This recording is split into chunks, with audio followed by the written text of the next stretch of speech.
నమస్కారం, వార్తలకు స్వాగతం. ముందుగా ముఖ్యాంశాలు. బుక్ ఎగ్జిబిషన్ ప్రారంభోత్సవంలో పాల్గొన్న deputy CM Pawan Kalyan.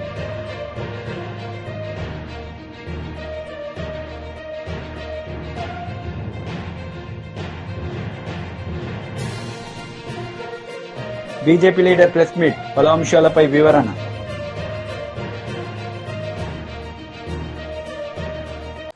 Book exhibition ప్రారంభోత్సవంలో డిప్యూటీ సీఎం పవన్ కళ్యాణ్ పాల్గొని ప్రారంభించారు. ఈ సందర్భంగా ఆయన ప్రసంగించారు. అందుకని వాటిని ఏం చేస్తున్నామంటే ఇప్పుడు మొన్న గౌరవ ముఖ్యమంత్రి చంద్రబాబు నాయుడు గారి దృష్టికి కూడా తీసుకెళ్ళాం మన దీంట్లో. సో ఈరోజు మన ఏదో మాట్లాడుతున్న దాదాపు 1,40,00,000 1,70,00,000 దాకా అవుద్దని చెప్తా ఉన్నారు చేయడానికి. సో నేను అనుకుంటుంది, నేను ఒక 3వ వంతు నేను భరిస్తాను. అలాగే కేంద్ర ప్రభుత్వం, రాష్ట్ర ప్రభుత్వం సహకారం తీసుకొని, అంటే సూర్యరాజేంద్ర నిఘంటు ఎందుకు అవసరం అంటానికి ఇందాక నేను మిస్ అయిపోయింది మన మాల్కమ్ ఎక్స్ది. అంటే అతను డిక్షనరీ చదివి మహాజ్ఞాని అయిపోయాడు, మా గొప్ప వక్త అయిపోయాడు, సివిల్ రైట్స్ లీడర్ అయిపోయాడు. అట్లాగా డిక్షనరీ చాలా చాలా కీలకం. సో డిక్షనరీస్ మీరు చదవండి. ఎందుకంటే మీకు నేను ఇవ్వగలిగేది నిజంగా మన చేతిని చాలాసార్లు అనుకుంటాం. నా పిల్లలకు కూడా ఇదే చెప్తాను, రీడింగ్ మీరు ఒక అలవాటు చేసుకోండి. పుస్తక పఠనం అనేది నెక్స్ట్ జనరేషన్కి కానీ ఈ జనరేషన్కి కానీ. ఎంతసేపు టీవీలు చూస్తాం, ఎంతసేపు ట్విట్టర్ మీద ఉంటాం, ఎంతసేపు సోషల్ మీడియా చూస్తాం. నిజంగా కనుక మన పుస్తకాలు చదివితే మనకు వచ్చే జ్ఞానం వేరు, మీకు పోరాటం చేసే శక్తి వేరు ఉంటుంది మీకు. నేను చాలాసార్లు కుంగిపోయినప్పుడు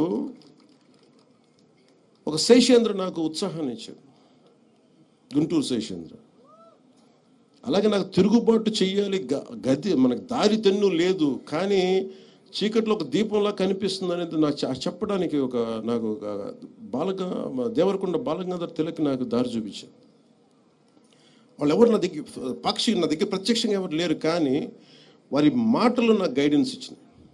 సో అందుకని మీకు ప్రతిదీ ఈ కనిపిస్తున్న ప్రతి పుస్తకం అది మీకు ఒక సంపదది, అది మీకు ధైర్యం ఇచ్చేది మీకు. అందుకని ఆ ధైర్యాన్ని మీరు సంపాదించుకోమని. ఎందుకంటే నేను ఒక్కడిని చేసే పోరాటం కాదు, మీలాంటి యువకులు, పెద్దవాళ్ళు అందరూ కూడా మనం కూర్చొని, ఎవరైతే తెలుగు భాషా శాస్త్రవేత్తలు ఉన్నారో, అధ్యాపకులు ఉన్నారో, తెలుగు పండితులు ఉన్నారో, ముందుగా మనం చేసిన సరిగ్గా నేర్చుకున్నందుకు వారికి నమస్కారం పెట్టాలి మనసు. ఎందుకంటే మీరు ఎంత కష్టపడితే డబ్బులు ఉండవు దాంట్లో. తెలుగు అధ్యాపకులు కావాలంటే డబ్బులు ఉండాలి. మొన్న ఈ మధ్యన స్కూల్లో కూడా చెప్పాను, అధ్యాపకులు హైయెస్ట్ పెయిడ్ వ్యక్తులు అవ్వాలి, జీతాలు వాళ్ళకి ఎక్కువ ఉండాలి. ఎందుకంటే సమాజాన్ని నిజంగా ఒక అధ్యాపకుడు కనుక బలమైన జీతభత్యాలు ఇవ్వగలిగితే సమాజం మారిపోతుంది. ఆ విధంగా నేను కోరుకుంటా ఉన్నాను, అలాంటి జరగాలని చెప్పి. మనస్ఫూర్తిగా నాకు ఈ అవకాశాన్ని ఇచ్చిన ఈ మొత్తం ఈ బుక్ ఫేర్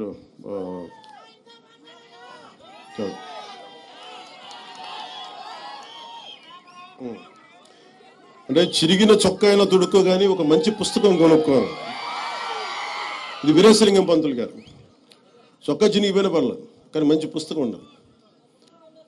అలాగే మనకి పుస్తకాలు లేకుండా నేను రోడ్డు మీదకి బయటికి రాను. ఇప్పుడు నేను చాలాసార్లు వెళ్ళినప్పుడు నాకు భయం వచ్చేస్తుంది, పుస్తకాలు పక్కన లేకపోతే ఏదో కోల్పోయినట్టు. నేను కోట్లు వదిలేసుకున్నాను, కోట్లు డబ్బులు ఇవ్వలేదు, నాకు కోట్లు పోగొట్టుకున్నాను, కోట్లు ఇచ్చేసాను, కానీ పుస్తకాలు నా పక్కన ఉన్నంత కాలం నాకు అవి ఎప్పుడు ఎట్లా ఉంటుందంటే నన్ను ఒక అంగరక్షకుల్లో కాపాడుతున్నాడు. ఎంత ధైర్యం ఉంటుందంటే, నా జీవితంలో మొట్టమొదటిసారి మా వదిన గారిని అడిగేవాడిని, నాకు కొంచెం అంటే నాకు పాకెట్ మనీ కావాలంటే నాకు పెద్ద వేరే అలవాటు లేదు, ఊరి పుస్తకాలు చదవడం అలవాటు. సో ఆ పుస్తకాల కోసం వెళ్ళి మా వదిన ఏదో అడిగితే వాడు కూర్చోబెట్టి ఏదో డబ్బులు ఇచ్చేది. ఆ డబ్బులు చూడడం పరిగెత్తికి లేదు, బుక్ షాప్కి వెళ్ళి బుక్స్ కొనుక్కొని అలా అన్నీ కలెక్ట్ చేసుకున్నాయి. సరిపోయాక నాకున్న కోరిక సరిపోయాక నేను చాలాసార్లు ఒక తొలి ప్రేమకి కొంత డబ్బు వచ్చింది. ఇప్పుడు పుస్తకాలు చూసేవాడిని, కానీ నేను కోరుకున్న దానికి ₹1,00,000. మీరు ఊహించుకుంటే నా రెమ్యూనరేషన్ 15 లక్షలు. అంటే నేను ₹1,00,000 పుస్తకం, 1,00,000 2 లక్షల పుస్తకాలు కొనుక్కున్నాను. అంటే వెళ్ళి పుస్తకాలు కొనుక్కున్న ఆ బుక్ షాప్లోకి వెళ్తే ఎంత అనిపించిందంటే, నేను ఏదో మొత్తం ఒక బ్యాంక్ వాల్ట్లోకి వెళ్తే కొన్ని లక్షల కోట్లు కనిపిస్తే ఎలా ఉంటుందో నాకు లోపల అలా ఉంది. జేబులో డబ్బులు ఉన్నాయి, ఎదురుగా పుస్తకాలు ఉన్నాయి. ఒక్కొక్క పుస్తకాన్ని నాకు నచ్చిన పుస్తకం కంప్రెస్డ్ బయోగ్యాస్ యూనిట్స్ ని దేశంలోనే తొలిసారిగా మన రాష్ట్రంలో ప్రారంభించనుంది రిలయన్స్ అని కొలుసు పార్థశరత్ అన్నారు. ఈ సందర్భంగా ఆయన మీడియాతో మాట్లాడారు. అందరికి తెలిసిందే రాష్ట్ర ఆర్థిక పరిస్థితి ఎంత ఘోరంగా ఉందో గత ప్రభుత్వ దుష్పరిపాలన మూలంగా కానివ్వండి, లేకపోతే ఫైనాన్షియల్ మేనేజ్మెంట్ లో ఇండిసిప్లిన్ ఉండటం మూలంగా కానివ్వండి, లేకపోతే ఫండ్స్ డైవర్షన్ మూలంగా కానివ్వండి, రాష్ట్రం తీవ్రమైన ఆర్థిక ఇబ్బందులు ఉన్న విషయం అందరికీ తెలిసిందే. దాదాపు ఈ ప్రభుత్వం వచ్చేటప్పటికి 40,000 కోట్ల రూపాయలు పెండింగ్ బిల్స్ కానివ్వండి, లేకపోతే ఎంప్లాయీస్ కి ఇవ్వాల్సిన బకాయిలు కానివ్వండి, వీటన్నిటిని చెల్లించుకుంటూ కూడా ఈ 6 నెలల్లో మరి పెన్షన్ పెంచిన ఎన్టీఆర్ భరోసా పథకాన్ని తీసుకొచ్చాం. అదేవిధంగా 3,000 నుంచి 4,000 రూపాయలకి పెన్షన్ పెంచడమే కాకుండా ఫిజికలీ హ్యాండిక్యాప్డ్ వాళ్ళకి 6,000, 15,000 రూపాయలు ఇచ్చే కార్యక్రమం కూడా చేశామని చెప్పేసి మనం చేస్తాను. అదేవిధంగా మెగా డిఎస్సి ద్వారా 16,500 పోస్టులు సుమారు అనౌన్స్ చేశాం. నెక్స్ట్ అకాడమిక్ ఇయర్ కల్లా ఎగ్జామ్ కండక్ట్ చేయడమే కాకుండా వాళ్ళందరూ కూడా అపాయింట్ చేయాలని చెప్పేసి ప్రభుత్వం ఆలోచన చేస్తున్న విషయం కూడా తెలిసిందే. మరి అదేవిధంగా గ్యాస్ సిలిండర్స్ కూడా మరి ఏదైతే సూపర్ 6 లో ప్రామిస్ చేశామో అవి కూడా ఇవ్వటం జరిగింది. అన్నా క్యాంటీన్ ని దాదాపు కొన్ని లక్షల మంది పేదవాళ్ళకి రోజు 3 పూట్ల కడుపు నింపే కార్యక్రమాన్ని మరి అన్న క్యాంటీన్లు ప్రారంభించడం ద్వారా చేస్తా ఉన్నామని చెప్పేసి మనం చేస్తా ఉన్నాను. మరి వీటన్నిటితో పాటు ఇంకా కొన్ని సూపర్ 6 లో పథకాలున్నాయి. మరి ముఖ్యమంత్రి గారు కేబినెట్ కూడా దీని మీద చర్చించింది. అనేక ఆర్థిక ఇబ్బందులు ఉన్నా కూడా గత ప్రభుత్వం ఎగ్గొట్టిన అనేక బకాయిల్ని ఈ ప్రభుత్వం తీర్చినా కూడా, అంటే ఉదాహరణకి రైతులకి ధాన్యం కొన్నది గాని బాధ్యతగా వాళ్ళకి డబ్బులు చెల్లించుకోకుండా 21 రోజుల్లో చెల్లిస్తానని చెప్పి ధాన్యం కొని కొన్ని నెలలు 4-5 నెలలు కూడా ధాన్యానికి డబ్బులు చెల్లించిన పరిస్థితి. అదేవిధంగా ఫీజు రింబర్స్మెంట్ కొన్ని వేల కోట్ల రూపాయలు బకాయిలు కానివ్వండి, వీటన్నిటిని చెల్లించుకుంటూ వీటిని సూపర్ 6 లో పథకాలను కూడా అమలు చేయాలని చెప్పేసి మరి నిర్ణయం తీసుకోవడం జరిగిందని చెప్పేసి మనం చేస్తాను. దేశంలో ఎక్కడా లేని విధంగా అనేక రాష్ట్రాలు ప్రయత్నం చేసినా కూడా రిలయన్స్ ఇండస్ట్రీస్ మన రాష్ట్రంలోనే పెట్టుబడి పెట్టడానికి ఇది కంప్రెస్డ్ బయోగ్యాస్ యూనిట్స్ ని దాదాపు 500 యూనిట్లు మన రాష్ట్రంలో స్థాపించడానికి ముందుకొచ్చిందని చెప్పేసి తెలియటానికి సంతోషిస్తామని చెప్పేసి కూడా మనం చేస్తాం. తద్వారా 65,000 కోట్ల రూపాయలు పెట్టుబడి, 2.5 లక్షల మందికి ఉద్యోగ అవకాశాలు కూడా లభిస్తాయని చెప్పేసి మనం చేస్తాను. 11,000 మెట్రిక్ టన్నులు కంప్రెస్డ్ బయోగ్యాస్ తయారీ అవుతుందని చెప్పేసి కూడా తెలియజేస్తాం. దీంట్లో ఏంటంటే ఇప్పుడు దాకా మనందరం కూడా ఈజ్ ఆఫ్ డూయింగ్ బిజినెస్ గురించి ఈ పారిశ్రామిక రంగాల్లో ఈ ప్రపంచంలో డిస్కస్ చేస్తా ఉండేవాళ్ళు. ఈజ్ ఆఫ్ డూయింగ్ బిజినెస్ లో మాకు ఫస్ట్ ర్యాంక్ లో ఉన్నాం లేదా సెకండ్ ర్యాంక్ లో ఉన్నాం అని చెప్పేసి చెప్పుకుంటుండేవాళ్ళు. కానీ ఈ రోజు చంద్రబాబు నాయుడు గారి ప్రభుత్వం ఈజ్ ఆఫ్ డూయింగ్ బిజినెస్ కు అదనంగా స్పీడ్ ఆఫ్ డూయింగ్ బిజినెస్ తన చర్యల ద్వారా నిరూపిస్తుందని చెప్పేసి నేను మనం చేస్తాను. ఎందుకంటే ఈ రిలయన్స్ ఇండస్ట్రీస్ మనతో మన రాష్ట్ర ప్రభుత్వంతో 12/11/2024 MOU సైన్ చేసింది. అంటే ఎన్ని రోజులు? కేవలం నెల 15 రోజుల లోపలే వారికి కావాల్సిన భూములు కేటాయించమని చెప్పేసి, కేటాయించగానే అడ్వాన్స్ పొజిషన్ కూడా మాకు ఇచ్చేయండి అని చెప్పేసి ప్రతిపాదన చేయడం జరిగిందని చెప్పేసి మనం చేస్తాను. అది కూడా ఏమిటి? రాష్ట్రంలో ఉన్న వేస్ట్ ల్యాండ్స్ అది కూడా కొనుక్కోవడానికి కాదు, 15,000 రూపాయలు పర్ ఎకర్ లీజ్ చొప్పున రాష్ట్రంలో వివిధ జిల్లాల్లో ఉన్న వేస్ట్ ల్యాండ్స్ ని కేటాయించి అడ్వాన్స్ పొజిషన్ ఇవ్వమని చెప్పేసి ప్రతిపాదించడం జరిగింది.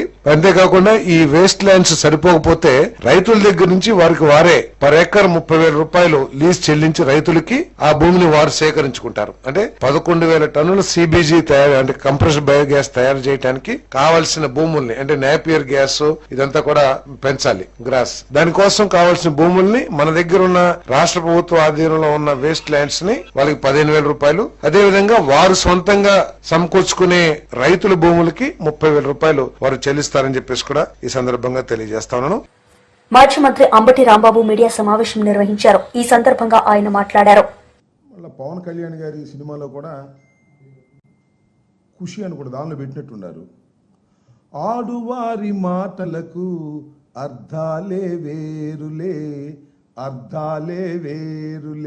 అని ఇప్పుడు అనిపిస్తుంది నాకు. బాబు గారి మాటలకు అర్థాలే వేరులే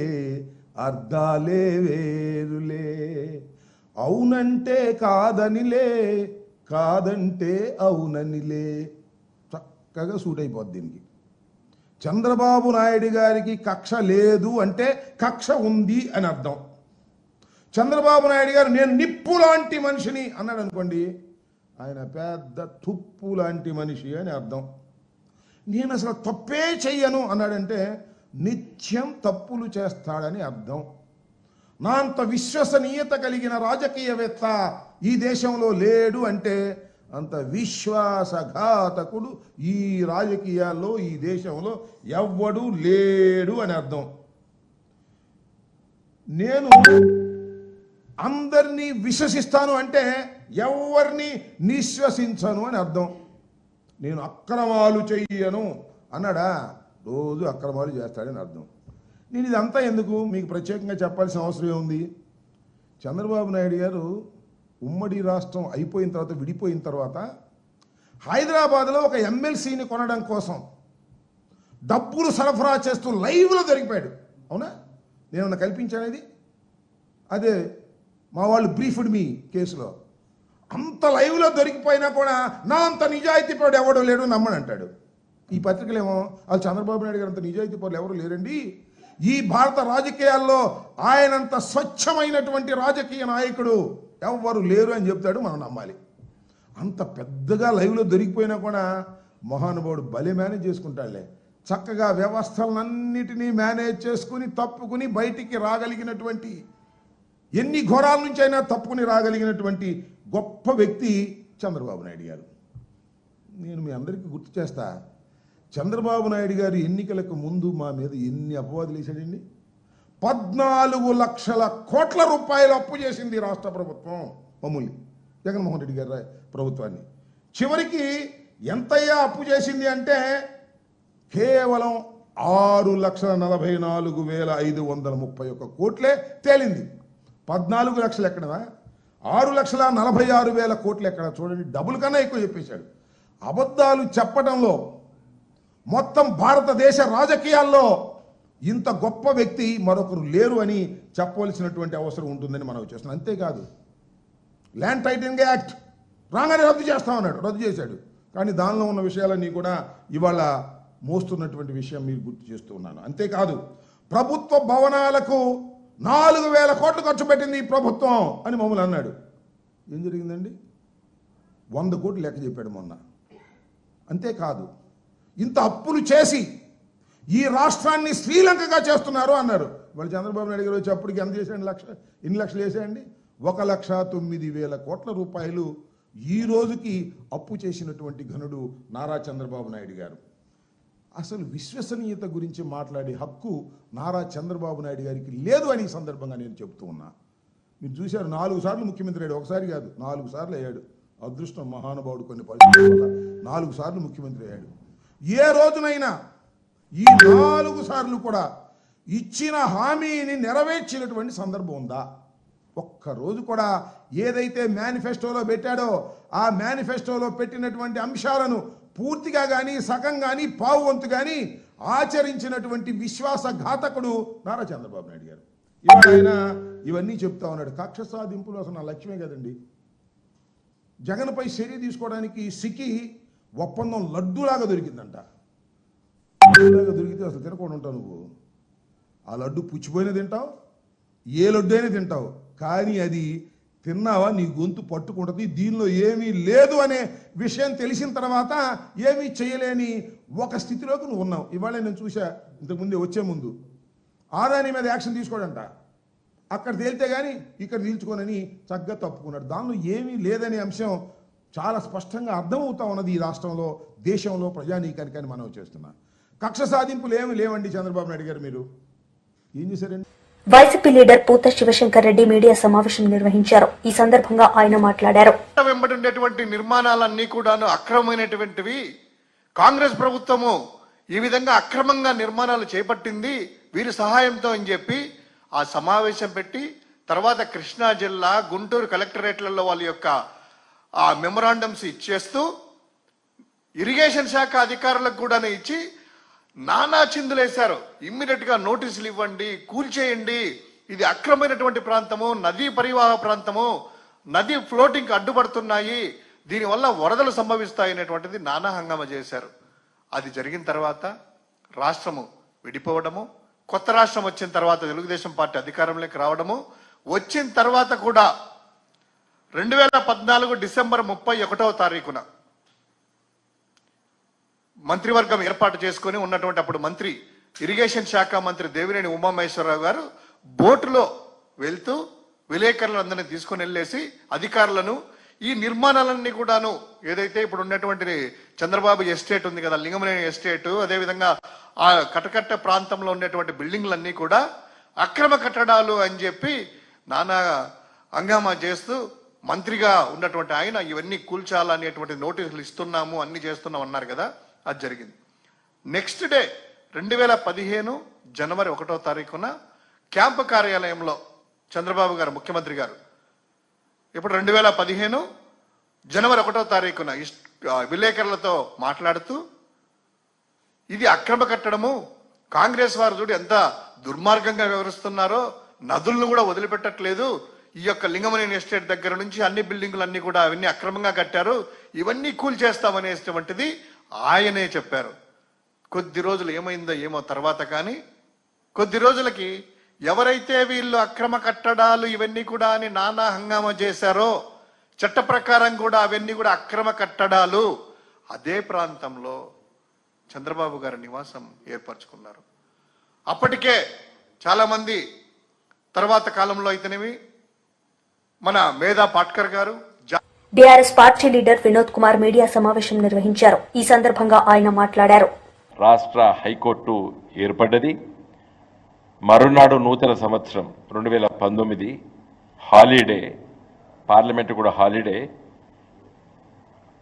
2వ తారీఖు జనవరి అంటే ఖచ్చితంగా నేటికి 6 సంవత్సరాల క్రితం పార్లమెంట్లో మరి తెలంగాణ రాష్ట్రానికి ఒక హైకోర్టు ఏర్పడ్డది కాబట్టి ధన్యవాదాలు తెలియజేస్తూ కేంద్ర ప్రభుత్వానికి, అదేవిధంగా మీరు మాకు 24 మంది జడ్జిలనే కేటాయించారు హైకోర్టుకి, తెలంగాణ హైకోర్టుకి.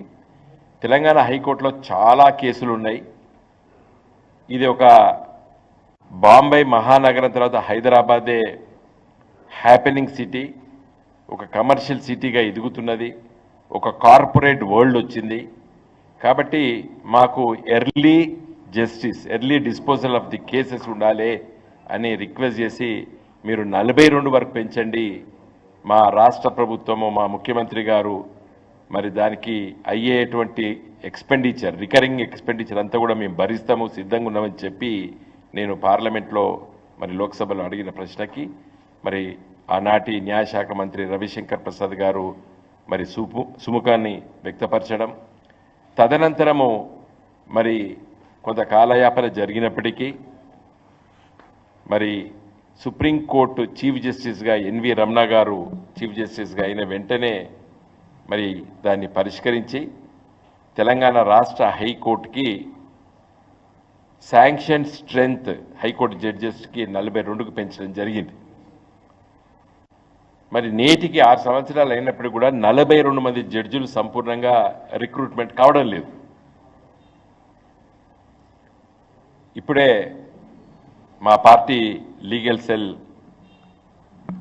కన్వీనర్ మరి హైకోర్టులో సీనియర్ అడ్వకేట్ భరత్ గారు ఏం చెప్తున్నారంటే 27 మందే ఉన్నారన్న ఇప్పుడు, అంటే 3 + 12 15 ఖాళీలు ఉన్నాయి ఇవాళ హైకోర్టులో. బీఆర్ఎస్ పార్టీ లీడర్ మీడియా సమావేశం నిర్వహించారు. ఈ సందర్భంగా ఆయన మాట్లాడారు.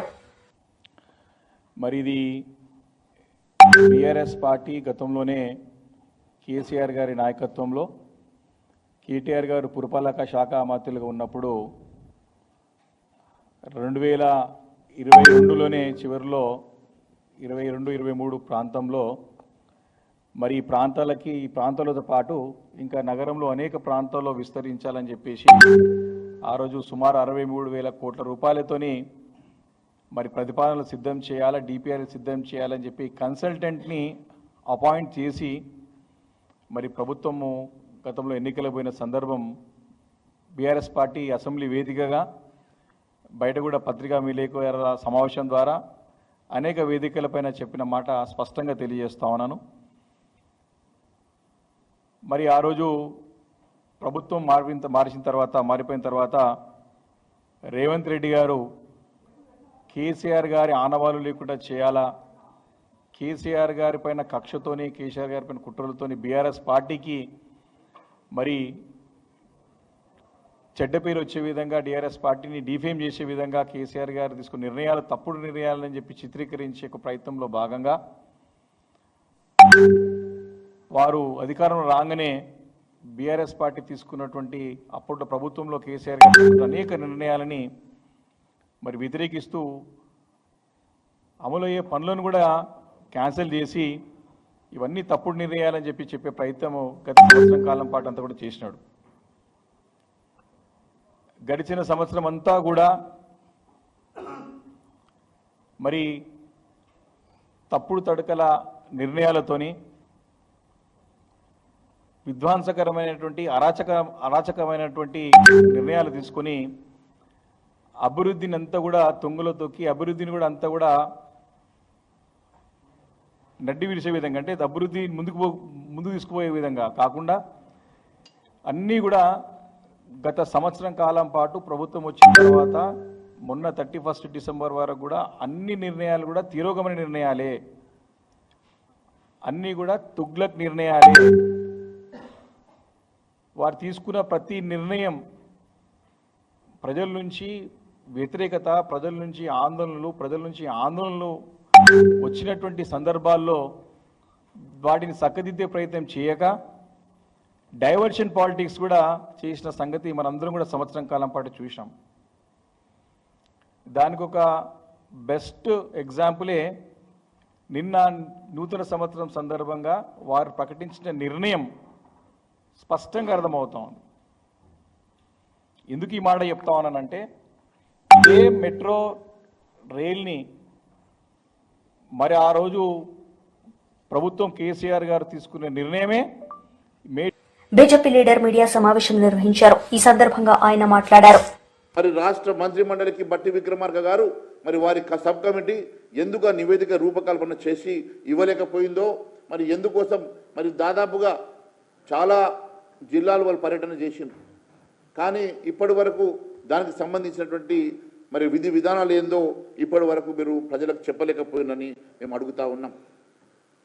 ఎల్లుండి జరిగేటువంటి క్యాబినెట్ మీటింగ్, 4వ తారీఖు సాయంత్రం జరిగేటువంటి క్యాబినెట్ మీటింగ్లో రైతు భరోసా స్కీమ్ అమలుకు నిర్ణయం తీసుకోవాలని చెప్పి భారతీయ జనతా పార్టీ డిమాండ్ చేస్తూ ఉన్నది.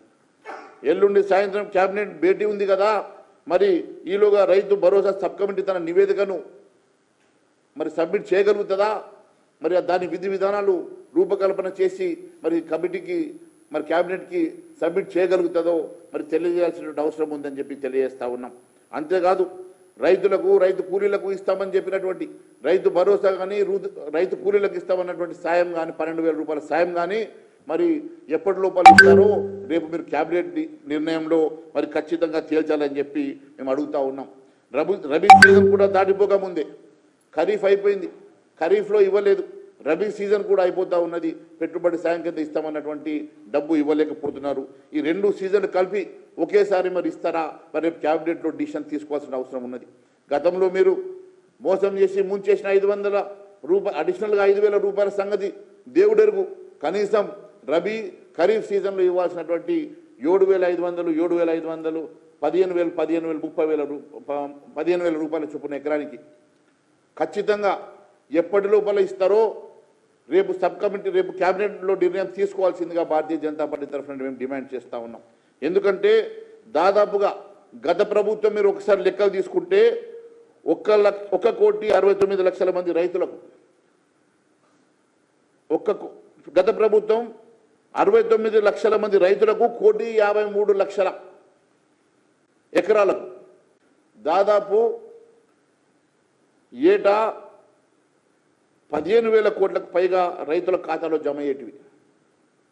ఒకవేళ 10,000 రూపాయల చొప్పున మీరు ఇవ్వాలని అనుకుంటే 1,53,00,000 ఎకరాలకు గాను 15,000 కోట్ల పైచీలకు డబ్బులు మరి ఖాతాలో పడేటివి. మరి మీరు పెంచినటువంటి 15,000 రూపాయల కాడికి మీరు ఎకరానికి ఇవ్వాలంటే మరి ఒక్క సీజన్కి గాను మరి దాదాపుగా 23,000 కోట్ల రూపాయలు మరి రైతు భరోసా కింద మీరు చెల్లించాలి. మరి మీరు బడ్జెట్కి అలొకేషన్ మాత్రం 15,000 కోట్లే చేశారు. 2 సీజన్లకు గాను మరి దాదాపు 46,000 కోట్ల రూపాయలు మీరు రైతు భరోసా కింద చెల్లించాల్సినటువంటి బకాయి మరి రైతులకు ఉన్నది కదా ఈ ప్రభుత్వం. మరి ఎందుకు ఇప్పటి వరకు దాని మీద నిర్ణయం తీసుకోలేకపోతా ఉన్నారు? ఈ 2 సీజన్లు కలిపి 46,000 కోట్ల రూపాయల మరి రైతు భరోసా కింద ఎప్పటి లోపల ఇస్తారో మరి తెలియజేయాల్సిన అవసరం ఉన్నది. అదే కాకుండా మీరు ఇస్తామని చెప్పినటువంటి మరి 12,000 రూపాయలు రైతు కూలీలకు కూడా ఎప్పటి లోపల చెల్లిస్తారో కూడా తెలియజేయాల్సిన అవసరం ఉన్నది. సంక్రాంతి లోపల అందజేస్తామని చెప్పినటువంటి రైతు భరోసా ఖచ్చితంగా 2 సీజన్లకు కలిపి రబీ ఖరీఫ్ కలిపి రైతుల ఖాతాల్లో మీరు వేయాల్సిందిగా భారతీయ జనతా పార్టీ డిమాండ్ చేస్తూ ఉన్నది. అంతేకాకుండా రైతు కూలీలకు మీరు ఇస్తామని చెప్పినటువంటి మరి దాదాపుగా 1,200 కోట్ల రూపాయలు ఏదైతే మీరు బడ్జెట్ అలొకేట్ చేశారో మరి అది కూడా వెంటనే సంక్రాంతి లోపల డిస్బర్స్మెంట్ చేయాలని చెప్పేసి భారతీయ జనతా పార్టీ మరి కోరుతా ఉన్నది. అంతేకాకుండా ఖరీఫ్ సీజన్ దాటి రబీ మొదలై రబీ కూడా ఇప్పుడు పెట్టుబడులు అయిపోయే సమయం వస్తా ఉన్నా కూడా మీరు ఇప్పటి వరకు దాని మీద వార్తలు ముగించే ముందు ముఖ్యాంశాలు మరోసారి. బుక్ ఎగ్జిబిషన్ ప్రారంభోత్సవంలో పాల్గొన్న డిప్యూటీ సీఎం పవన్ కళ్యాణ్.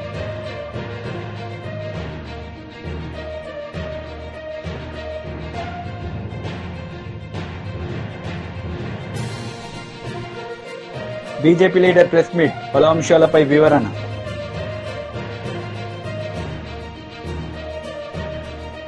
ఈ వార్తలు ఇంతటితో సమాప్తం. తిరిగి ప్రసారమయ్యే వార్తల్లో మళ్లీ కలుద్దాం. అంతవరకు సెలవు. నమస్తే.